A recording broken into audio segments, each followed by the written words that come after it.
ये अफसानचे में ना एक पाकिस्तान से आए थे अफसाना निगार, वो लगा गए तो मैं उन्होंने कहा कि उसकी वजह से जो है ना मैंने ये एक अफसानचा लिखा है ज़रा दस्तक पर।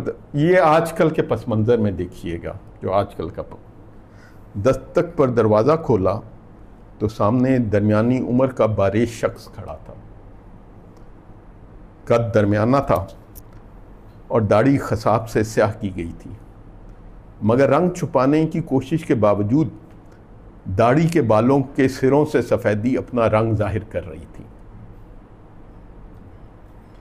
हम आमतौर पे ना इस अफसाने के बाद इस पे बात भी करते हैं, तो इसको उसने गर्म जोशी से मुसाफा के लिए हाथ बढ़ाया और अस्सलाम वालेकुम कहते हलक से सीन और ऐन पर गैर ज़रूरी जोर डाल दिया।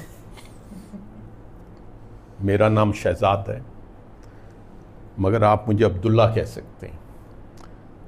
वैसे भी मैं अल्लाह का बंदा हूँ। लोगों की फ़ी सबीलिल्लाह खिदमत मेरी ज़िंदगी का मकसद है। आप मुझे देखेंगे कि मैं अपना वक्त खिदमत खल्क को देता हूँ। रिफ़ाए आमा का कोई काम हो मैं सबसे आगे होता हूँ। अगर इल्म हो कि कोई किसी मसले से दो चार है तो मुझे नींद नहीं आती, तड़पता रहता हूँ, हर मुमकिन मदद करता हूँ और सिर्फ अल्लाह से अजर चाहता हूँ। उसने दाढ़ी पर दाएं हाथ फेरते अपना तारुफ करवाया। आपसे मुलाकात के लिए हाजिर हुआ था। मुलाकात हो गई है तो तबीयत सरशार हो गई है।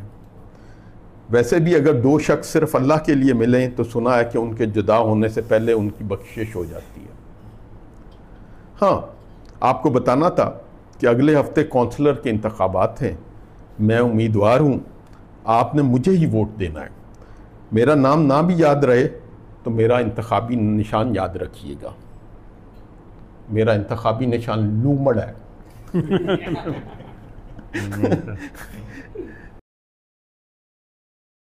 अब ये अफसाना है, इसका जो फ़र्क होगा ना अफसानचे से, वो आप खुद ही फ़र्क देखेंगे। फ़ारूक का ताल्लुक गुजरात से था। कद दरमियाना, रंग गंदमी, उम्र 40 साल के लगभग और सिर के बाल गिरना शुरू हो गए थे। गुजरात से गैर कानूनी तौर पर यूरोप आया था और ये सफ़र उसने सिर्फ एक दफ़ा नहीं किया था। उसे दो मरतबा यूरोप से निकाला गया, मगर वो फिर किसी एजेंट के ज़रिए नया राह ढूंढकर यूरोप पहुंच जाता था। नए नाम से पासपोर्ट बनवाता, नया रास्ता ढूंढता। पहले रास्ता ईरान, तुर्की, यूनान से घूमता आया था। दूसरी दफ़ा पैसे ज़्यादा लगे मगर सफ़र आरामदेह था। एम्स्टरडेम तक हवाई जहाज़ पर आया था। जहाज़ उतरने से 2 घंटे कबल उसने पासपोर्ट फाड़कर जहाज़ के टॉयलेट में बहा दिया था।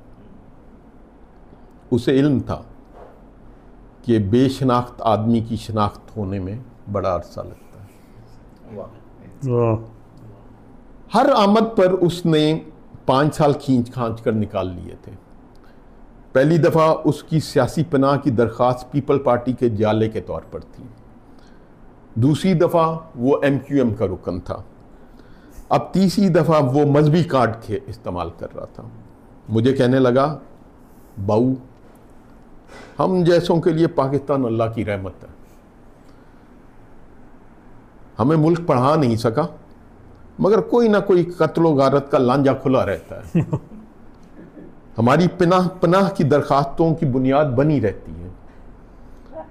कभी मार्शल्ला का दौर और टिकटिकी पर लगते कोड़े, कभी लिसानी फसाद और ड्रिल ज़दा लाशें, कभी मजहबी फ़िरकावारियत के काफिर और टारगेट किलिंग। अपने मुल्क पर बड़ी रहमत है, कोई ना कोई लांजा खुला रहता है। हमारे यहाँ शनाख्त हो जाए तो बेशनाख्त लाशें वीरानों में मिलती हैं। हमारे यहाँ अगर शनाख्त हो जाए तो बेशनाख्त लाशें वीरानों पर मिलती हैं। अब तीसरी दफ़ा निकाला गया तो कोई नया लांजा खुल चुका होगा, फिर चौथी दफ़ा आ जाऊँगा। बड़ी रहमत है हमारे मुल्क पर। मैंने कहा, क्या वजह है कि वो यहाँ आ जाता है और फिर निकाला जाता है? लोग तो एक दफ़ा यूरोप पहुँच जाएं तो कुछ चक्कर चला ही लेते हैं। सियासी पनाह, किसी गोरी से कागजी शादी, किसी नशई शराबी औरत से शादी, किसी बेहुजम औरत को मोहब्बत का झांसा, ढूंढने पर गर्जमंद मंजिल पा ही लेता है, चाहे इसमें जिस्म और रूह पर नाकाबिले बयान घाव अपने निशान छोड़ जाते हैं। उसका जवाब अजीब था, कुछ सलीम कौसर के एतबारी और बेएतबारी के दरमियान के शेर के मुतरादिफ था। ये मैं आप बाद में ला रहा हूँ, ये मैं जवाब अभी नहीं बता रहा हूँ। वैसे वो मुझे मिला भी अजीब तरीके से था। शहर के मेन रेलवे स्टेशन के पास एक छोटी सी इमारत में पाकिस्तानी मस्जिद थी। वो मस्जिद भी बेशनाख्त थी। अगर आपको इल्म ना हो तो आप उसे कभी ना ढूंढ पाए। पूरी गली डब्बा ज़्यादा 4 मंजिला मुस्ततील इमारतों पर मुश्तमिल थी, रेक्टेंगल की शक्ल में। सर्दियों में बर्फबारी खूब होती थी, सो इमारतों की तमाम खिड़कियां बगैर कबाड़ों के थी।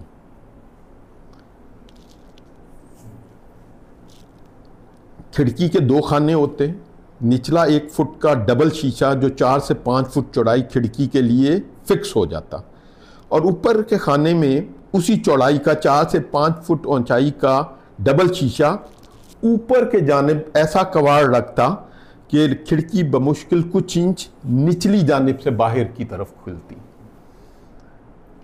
बर्फबारी में अगर खिड़की खुली भी हो तो बहता पानी अंदर न आ पाता, बाहर ही गिर जाता।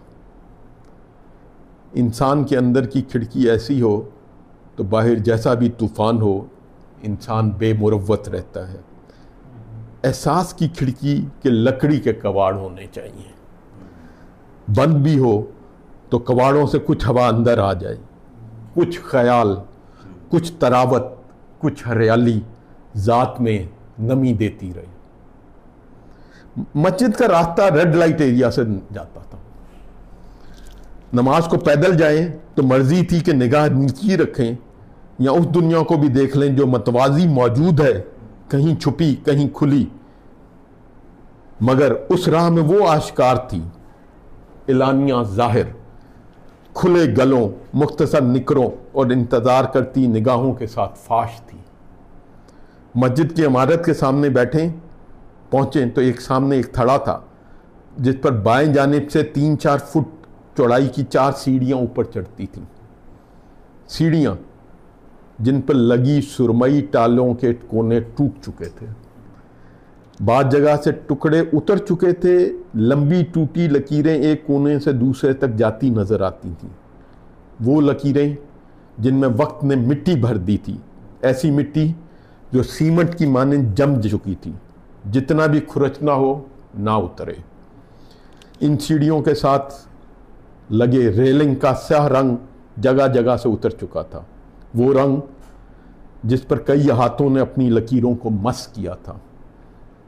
नेकोकारों के हाथ, गुनाहगारों के हाथ, नरम बच्चों के हाथ, लरसते कांपते हाथ, हाथ जिनकी लकीरों पर एक लंबा सफ़र लिखा था। लंबा सफ़र, नामुकम्मल, कभी नामुकम्मल होने वाला सफ़र। रेलिंग का रंग उतर गया। क्या हाथ कुंदन हो गए थे? मालूम नहीं, मगर रेलिंग का मुलम्मा उतर गया था। अब मौसम अपना जोर डालेगा और कई मसशुदा हाथों की मानिंद ये रेलिंग भी मट्टी हो जाएगी। थड़े के दरमियान में दरवाज़ा था जो एक बड़े कमरे का दाखला था। ये कभी गोदाम था, कभी दफ्तर, कभी दुकान, कभी कुछ भी नहीं और कभी सब कुछ, और कभी बहुत कुछ, बल्कि किसी के लिए सब कुछ। ये साकत हरकत का इस्तारा था, ये साकत हरकत का इस्तारा था। थड़े के बाएं जाने में एक पट का दरवाज़ा था जिससे तंग सीढ़ियाँ ऊपर जाती थीं, और साथ ही इतनी ही तंग और कहीं ज़्यादा सीढ़ियाँ नीचे तह खाने में उतरती थीं। पहली मंजिल के दाएं जाने पे एक दरवाज़ा एक लंबे कमरे में खुलता था। कमरे के बाहर जूतियाँ रखने के लिए लकड़ी का एक रैक था। कुछ जूते लकड़ी के खानों में धरे नज़र आते और कुछ ज़मीन पर दरवाजे के बाहर बेतरतीब पड़े होते, एक दूसरे से मुख्तलिफ रुख अपने अपने किबले की जानिब मुँह किए। अपने मस्जिद के बाहर जूतियाँ पड़ी हैं, अपने अपने किबले की जानिब रुख किए। लंबूतरे कमरे में फर्श से चिस्पा कालीन का रंग उड़ चुका था, मगर उस पर सुर्ख रंग के कालीन सफ ब सफ रखे थे। लंबूतरे कमरे के दरमियान में 2 सतून चुपचाप खड़े थे। इन चौकोर सतूनों को ज़मीन की जानिब से 4-4 फुट लकड़ी से चारों तरफ कवर कर दिया गया था। शायद वहाँ से इन सतूनों का रंग उड़ चुका हो, उनका सीमेंट गिर चुका हो और इनकी ईंटों के कोने टूट चुके हों। लकड़ी ने उन्हें ढांप दिया था। ऐसे ही जैसे मदरसे का मदरस अपनी गंज छुपाने के लिए हमेशा टोपी ओढ़े रखता, वो टोपी जिसके कोने मैले थे और उस पर सरसों के तेल के निशान समंदर में डूबते ऑयल टैंकर के गिरते तेल की मानिंद मुख्तलिफ रंग पर अपना बहाव बना चुके थे। एक सतून पर लकड़ी के एक तख्ते पर 7 वक्त दिखाते सुइयों वाले घड़ियाल लगे थे। सबसे ऊपर मस्क में मौजूदा वक्त दिखाता बड़ा घड़ियाल चल रहा था, मगर उसके अलावा सारे घड़ियालों की सुइयां अपने औकात पर रुकी हुई थीं। वैसे भी मस्जिदों में अपने अपने फ़िरके की रुत साकत होती है, और ख्याल साकत, राय साकत, वक्त साकत। बस यहीं तक पढ़ते हैं। अब ये आगे चल रही है कहानी। वाह, साकत।